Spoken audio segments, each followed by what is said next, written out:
শ্যামস ক্লাসরুমে তোমাদের সকলকে স্বাগত। ক্লাস 9-এর সামনেই সেকেন্ড ইউনিট টেস্ট।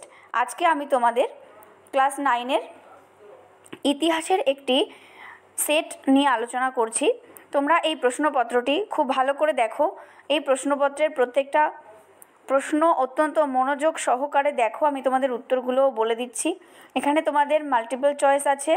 একটি বাক্যে উত্তর দাও, সত্য মিথ্যার নির্ণয় করো, শূন্যস্থান পূরণ, সঠিক ব্যাখ্যা। এছাড়া 2-3টি বাক্যে যে প্রশ্নের উত্তরগুলো করতে হয় এবং বড় প্রশ্ন, সমস্ত প্রশ্নগুলোই কিন্তু এখানে সুন্দরভাবে দেওয়া আছে। তোমরা এই প্রশ্নগুলি খুব ভালো করে দেখো। তোমাদের সামনের পরীক্ষার প্রস্তুতি হিসেবে এই সেটটি কিন্তু ভালো করে অবশ্যই দেখতে হবে। দেখো, প্রথম যে প্রশ্ন রয়েছে, তোমাদের 8টা প্রশ্নের উত্তর করতে হবে, এমসিকিউ টাইপ। প্রথম প্রশ্ন রয়েছে, শিল্প বিপ্লব প্রথম হয়েছিল। অপশানগুলো রয়েছে জার্মানিতে, ফ্রান্সে, ইংল্যান্ডে, রাশিয়ায়। সঠিক অপশানটি হবে ইংল্যান্ডে।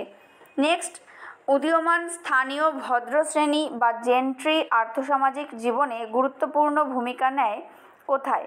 ফ্রান্সে, ইটালিতে, ইংল্যান্ডে, জার্মানিতে। সঠিক অপশানটি হবে ইটালিতে, অর্থাৎ অপশান বি। 3 নম্বর প্রশ্ন, রাষ্ট্র, চার্চ প্রভৃতি প্রতিষ্ঠানের বিরোধী মতবাদ হলো নৈরাজ্যবাদ। অপশান বিতে রয়েছে, দেখো। নেক্সট, তিয়েনসিনের সন্ধি স্বাক্ষরিত হয় কত সালে? 1857 খ্রিস্টাব্দ, 1858 খ্রিস্টাব্দ, 1859 খ্রিস্টাব্দ, 1860 খ্রিস্টাব্দ।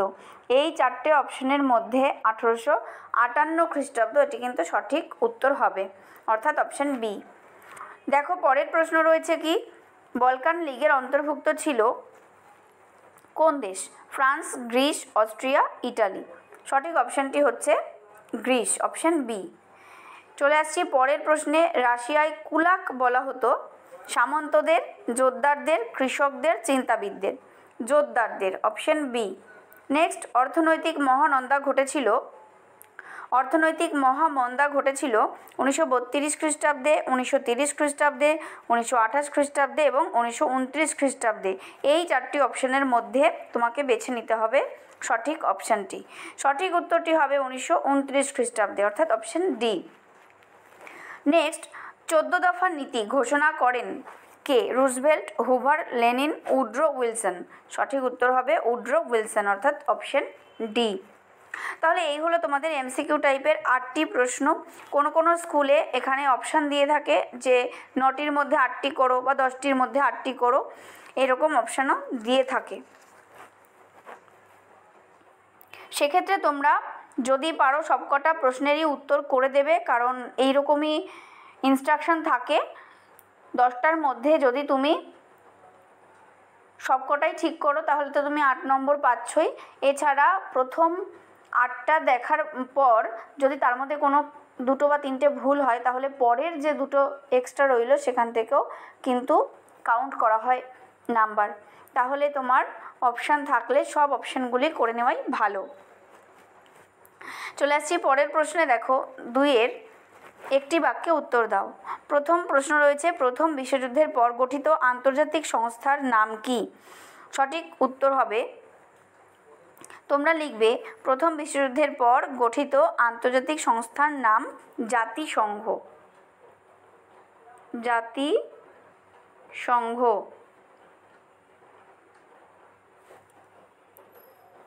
চলে আসছি পরের প্রশ্নে। 2 নম্বরে, উড়ন্ত মাকু কে আবিষ্কার করেন? উড়ন্ত মাকু আবিষ্কার করেন জন কে।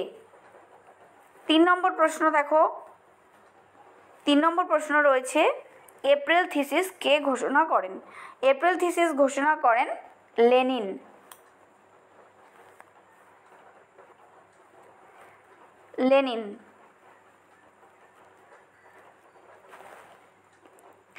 এরপরে দেখো, সত্য মিথ্যা নির্ণয় করতে বলা হয়েছে। সমাজতন্ত্রবাদের বাইবেল হলো কমিউনিস্ট ম্যানিফেস্টো। এটি মিথ্যা, অর্থাৎ ক্রস। আমি তোমাদের ক্রস চিহ্ন দিয়ে বোঝাচ্ছি মিথ্যা বলে। এবং 2-এ রয়েছে কি, ফুয়েরার হলেন হিটলার। এটি হলো ঠিক অপশান, অর্থাৎ সত্য। পরে দেখো রয়েছে শূন্যস্থান পূরণ করো। প্রথম রয়েছে চীন সাম্রাজ্যে উন্মুক্ত দ্বার নীতি প্রয়োগ করেন কে হবে? জন হে। জন হে। এবং 2 রয়েছে স্পেনে একনায়কতন্ত্র প্রতিষ্ঠা করেছিলেন কে? General Franco.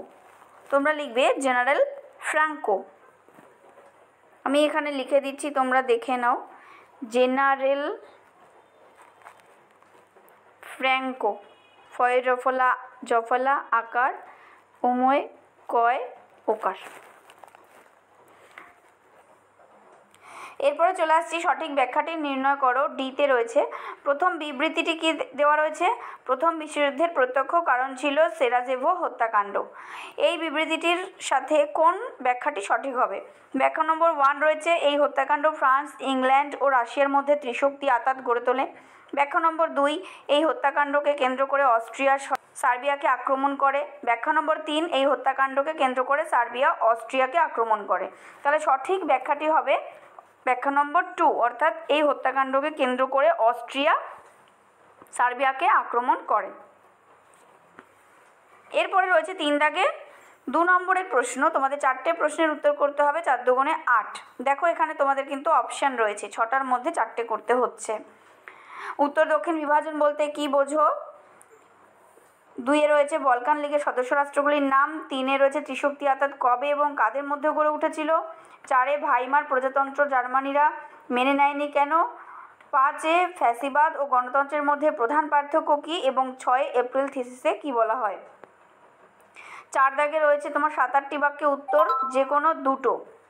4 নম্বরের প্রশ্ন, ইংল্যান্ডে প্রথম শিল্প বিপ্লব কেন হয়েছিল? ভার্সাই চুক্তির 2টি অর্থনৈতিক ও 2টি সামরিক শর্ত উল্লেখ করো। এই হলো দুটো। 3 নম্বরে রয়েছে হুভার মেরাটোরিয়াম বলতে কি বোঝো।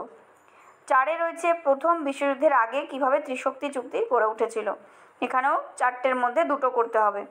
আর 5 নম্বরে রয়েছে তোমাদের বড় প্রশ্ন 8 নম্বরের, সেখানে দেখো 3+5 অর্থাৎ পার্ট কোয়েশ্চেন রয়েছে। সমকালীন বিশ্বের রুশ বিপ্লবের প্রভাব আলোচনা করো। 2 অতৃপ্ত জাতীয়তাবাদ ও ঔপনিবেশিক প্রতিদ্বন্দ্বিতা প্রথম বিশ্বযুদ্ধের জন্য কতটা দায়ী ছিল, সপক্ষে যুক্তি দাও। এবং 3 ইটালিতে ফ্যাসিবাদী শক্তির উত্থানের পটভূমি কী ছিল, হিটলার কিভাবে জার্মানিতে ক্ষমতা দখল করেন। এই হলো তোমাদের টোটাল 40 নম্বরের প্রশ্ন। সেকেন্ড ইউনিট টেস্টের জন্য তোমরা প্রস্তুত হয়ে নাও, তোমাদের আর বেশি দিন সময় হাতে নেই। তোমরা এই প্রশ্নগুলো খুব ভালো করে করো এবং দেখতে থাকো শ্যামস ক্লাসরুম। ভালো থেকো, টাটা।